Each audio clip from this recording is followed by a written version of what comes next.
And I know there's some other meetings that are just after this that people have to attend. So I'll try to move things along as quick as possible. So there being a quorum, first thing I would do is would just ask for approval of the minutes to get that taken care of. Is everybody in favor? So moved.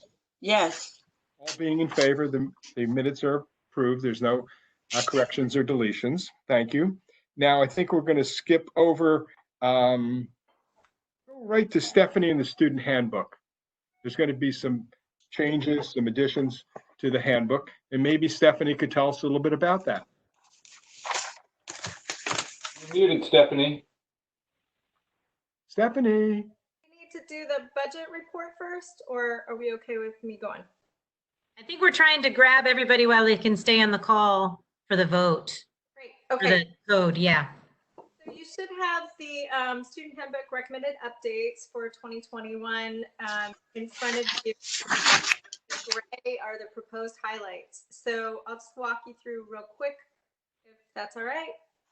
Sure. I don't think there's anything too controversial on here. So first, we just want to add a note in the preface. When we directly cite a New York State regulation, we can't change the language. Sometimes our students complain because the language that the state uses is gendered. For example, he, it just uses he. So we just want to put a little caveat in the forward, acknowledging that this isn't our language. Second one is a regulation concerning fire equipment and alarms. We want to specifically include the word smoke detectors and sprinklers. We actually had a really costly flood this past year because a student coat hanger on a sprinkler line and it broke, flooded a number of rooms. So we just want to call to their attention that sprinklers are part of the fire safety equipment. Administrative regulations, alcohol is the next one. We want to specifically cite drinking games because that is a major source of binge drinking, and we would like the opportunity to intervene with students who are engaging in that behavior so that we can do some educational prevention with them. The next one is administrative regulations, compliance with official requests. We're just calling out that this includes public health, health guidelines. So we tell a student in the fall, you know, you've got to stay 6 feet away from someone and wear a mask and, you know, comply with our cleaning, you know, in bathrooms, when you clean, when you're coming and going, that's included in our official requests. And this just really calls attention to it when a student logs on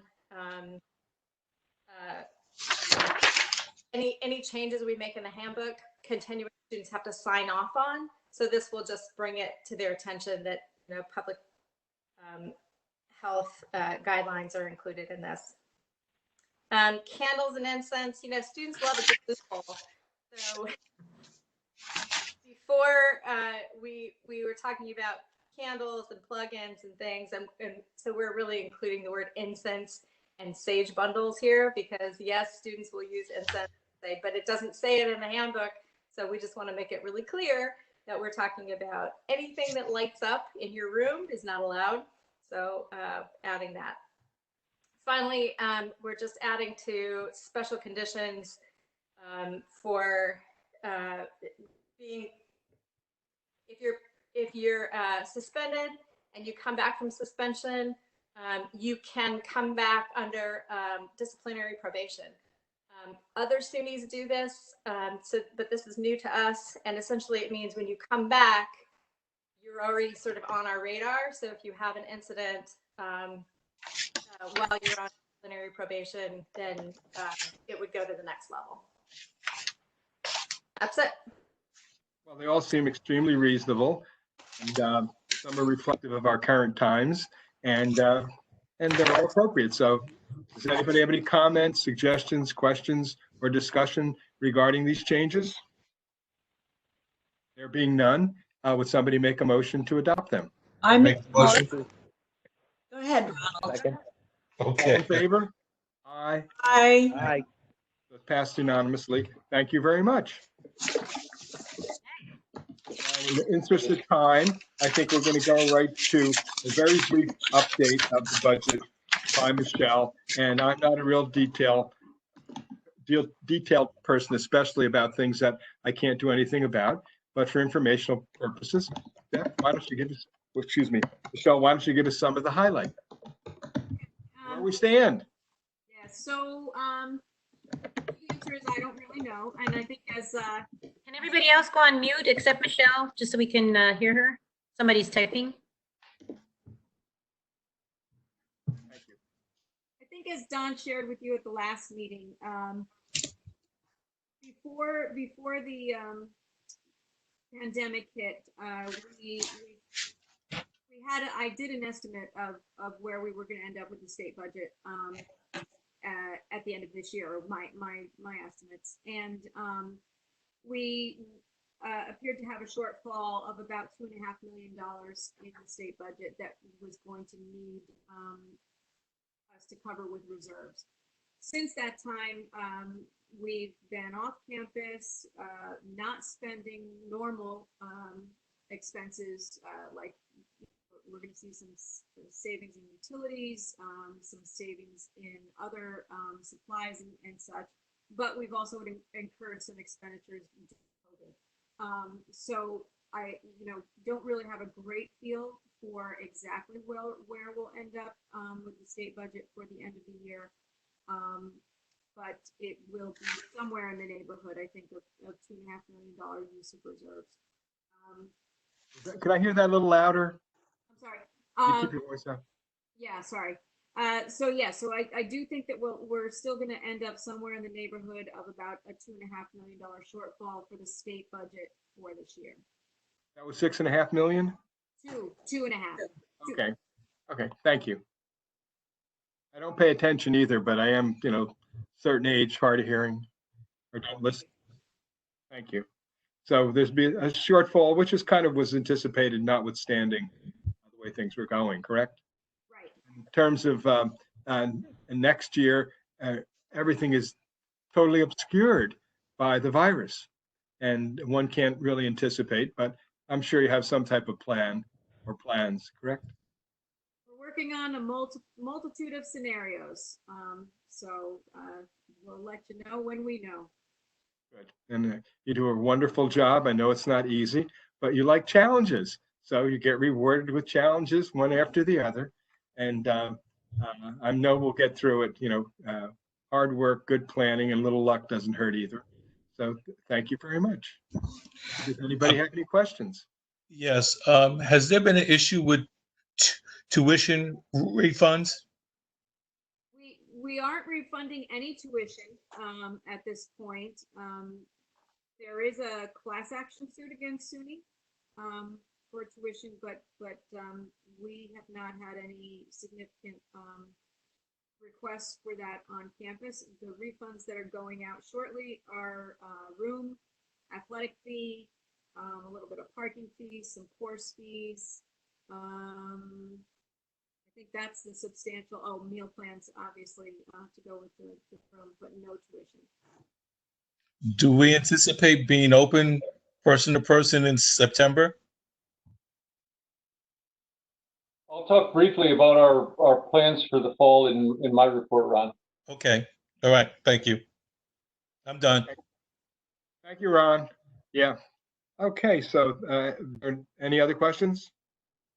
So I think we'll ask, well, I think, my brief remarks are very brief. What would I say? It's really a challenging time for everybody. I think that staff, faculty, and the students themselves have really stood strong in dealing with what has been a challenge that was totally unforeseen ever in the history of the world, maybe since the plague, and to make accommodations one after the other has been challenging. But I think under all the circumstances, as best that things could be managed, they've been managed extremely well. We can't change some things, and what we can change and deal with have been dealt with, I'd say, extraordinarily. And with that, and I know there'll be some mention as to what to come, not only what's going on now by the president, but Dave Eaton. I want to just call out Dave. I know Dave was anticipating that this would be his last semester here, and he stepped up to continue. He and Linda, they're going to stay till, is it next December or January, Dave? December 31st. Okay, so I want to really thank you. You know, your, I'd say your experience, institutional history, and just the talent that you really have brought to bear over the last 40 years. I guess it's called a new challenge at late in the game, but I think, you know, if anybody is, and you certainly are, you're up to it. And it's taken all your, I'd say, talent to deal with. And I know you like to have fun and you like challenges.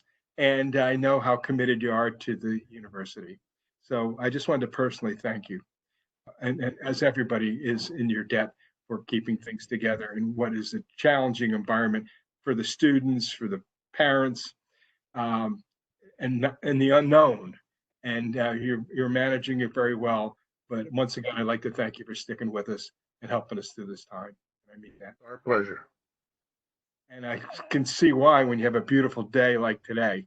But so enjoy it while you can. And with that, Eli, may I ask a question of David? I would like to know if he's had many applications for the new semester in September. Yeah, we're actually doing quite well. We have, I think 17,000 applications. And Wonderful. And That's we've accepted almost a record number of students. The applications are very strong. Well, Don will cover this in his report, but what really is striking to me is that the enrollments for summer and fall are ahead of last year, and that's just amazing. And so that's what it is. our students are undeterred in Oh, pursuing their degrees. So very good. you know, it's a real compliment to the institution overall as well, because I know there's challenges for private schools, and I know how New Paltz stacks up against really any competition. And so I'm not shocked by it, but I'm pleasantly surprised that we're doing as well as we are. And partially, I certainly attribute to Dave's good enrollment management and to the good reputation that the university, through its staff, faculty, has earned out in the community as a good value and a good place to be. And so thank you.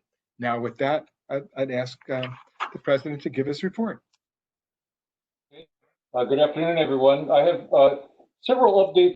My last report, which was, gosh, our last meeting was only 3 weeks ago. It's hard to believe. I would like to echo Eli's comments to David about our gratitude for him and Linda staying on through the fall semester. I think that will be really important in how we transition through this difficult time and hopefully out of a very difficult time. I also want to take a moment to express my gratitude to Ann Belant for her long 4 years, Ann, is that right? As presiding officer of the faculty. She's done a marvelous job guiding the faculty through a change in governance structure from a how shall I frame it? Committee of 600. An older structure of the faculty making recommendations as a group of the whole to a faculty senate model, and it's worked really well, partly because of the care that Ann put into transitioning to that system, but also the skill and the grace with which she's led during that time. So we're very grateful, Ann, for your work there and for what you brought to the College Council as well. Thanks so much, Don. You're here. So we've gotten through a difficult spring semester. As you've heard, our final exams ended last Friday. I think Pink will attest that students have taken a deep breath and will attest that no one liked the abruptness of the changes that we had to make in all that disruption of normal life. But despite all that, I think things went certainly better than many of us expected. We've gotten feedback from students about their learning experiences and how we can make them better if we need to learn and teach remotely in the fall or beyond that. We've heard some of the feedback from students about some of the lessons that they learned about their ability to weather hard times. And we heard some student feedback that they learned time management skills in ways that they never had to when they were teaching, when they were learning on campus. Some students have commented that they developed research skills to go out and find answers on their own rather than going to a professor to ask the question. So we're analyzing some of that feedback to help all of us do this better if we are teaching remotely in the future. We've worked hard to continue to engage with student and faculty governance leaders. We've continued our regular meetings remotely. We've also worked hard to sustain relationships with students and employees and alumni and other members of our campus community, again, all remotely. Our planning for fall semester continues, and it continues in the face of a huge national discourse on what colleges and universities should be doing in the fall, how we manage health and safety on the campuses. We've analyzed all kinds of different models and scenarios, and we're finalizing our draft plans now to submit to SUNY for review and comment next month. We expect that we'll get some feedback from SUNY and modify our plan. We're still operating with the understanding that our reopening and what the fall semester will look like will be coordinated with SUNY and with the governor and with both state and county health officials. And certainly what we do will be consistent with the regional approaches to restarting the New York economy. And I think many of you are aware that the Mid-Hudson has not yet been authorized to begin phase 1 of reopening, while several other regions of the state have. So we're making progress on that reopening plan, and we certainly will be part of that. I think you're aware that we have a pre-recorded virtual commencement ceremony that will launch at 1 p.m. This Friday afternoon, May 22, and it'll be available on the web for a year after that. I think am I correct, Shelley, that the council has received information about accessing the virtual commencement? We'll be sending out how you can view the commencement in the next day. So today is Wednesday, so tomorrow we'll be getting instructions out. And there'll be a Facebook watch party that you may want to join as well. It should be fun for those of you who are of that generation. We've had more than 1,000 graduates who have registered to participate in the programs, which will include comments and welcomes from me, from SUNY Chancellor Christina Johnson, U.S. Senator Charles Schumer, who has provided just some wonderful comments. An outstanding alum will speak very briefly. We have some student leaders, and at the graduate commencement ceremony, Interim Provost Lyman will offer some comments. And of course, I'll formally confer degrees on our graduates, as I do at a regular commencement. We're planning live commencement ceremonies for the 2020 graduates to happen in May of 2021, and we'll be getting more word out about that ceremony. One of the big questions that colleges and universities are facing right now is whether students will continue their educations in the fall. Right now, we're at least seeing some very encouraging signs. As Vice President Eaton mentioned, our summer enrollments, all of which are online courses, are ahead of last summer. Good indication that our students want to continue their studies throughout the summer. And course registrations for the fall by continuing students are also slightly ahead of last year, and that's for both undergraduate and graduate students. We moved the deposit date for first-year students from the traditional May 1 to July 1 to give prospective students and their parents more time to plan through the uncertainties related to what we hope is the wind down of the pandemic. So we expected those numbers to lag last year, as they indeed are. We're seeing continuous growth in the numbers of new first year and prospective student and transfer students who are making deposits. And so we've been really heartened by these indicators of the student interest in our fall semester offerings. We're all paying lots of attention to economic and business recovery in our regions. And this is a topic of discussion both in the Mid-Hudson region and throughout the state. I've been part of those discussions in the Mid-Hudson region through my role as co-chair of the Regional Economic Development Council. And we know that residential college and university campuses present some special challenges to be managed if we are to operate safely in traditional modes in a continuing COVID-19 environment. But it's also the case that we're major economic engines in our regions and also across the state. This is a primary reason, beyond continuing our core educational roles, that we think it's really important that higher ed has to be included in plans for regional recovery. I know that our state leadership recognizes this. I heard Lieutenant Governor Kathy Hochul emphasize that point in a recent presentation. And the governor has also included teachers, educators, and professors in a list of personnel categories that would be priorities for testing as testing becomes more available and steps are taken to foster economic recovery. And he's also talked about how it's important that schools and colleges be working on reopening plans that factor in social distancing and reduced density. I want to remind all of us as institutional governance leaders that SUNY New Paltz is the largest employer in Ulster County. And we also have just more than $380 million annual economic impact in the Hudson Valley. So we want to be sure that you're aware of those impacts as you advocate with elected officials, with business leaders, with members of the public, that we're an economic asset in the region, not a drain on public resources. So I hope you'll all think about the potential of writing to particularly federal elected officials in support of including public higher education in stimulus funding legislation that's currently under consideration in Washington, D.C. So with that, I'm happy to respond to questions or comments that you might have. Any questions? So I'll ask you just, to look in your crystal ball and what do you think?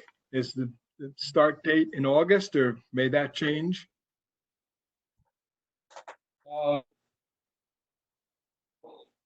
We're still, our planning is still predicated on a typical start date. Some campuses are talking about an earlier start date and an earlier end date in the fall.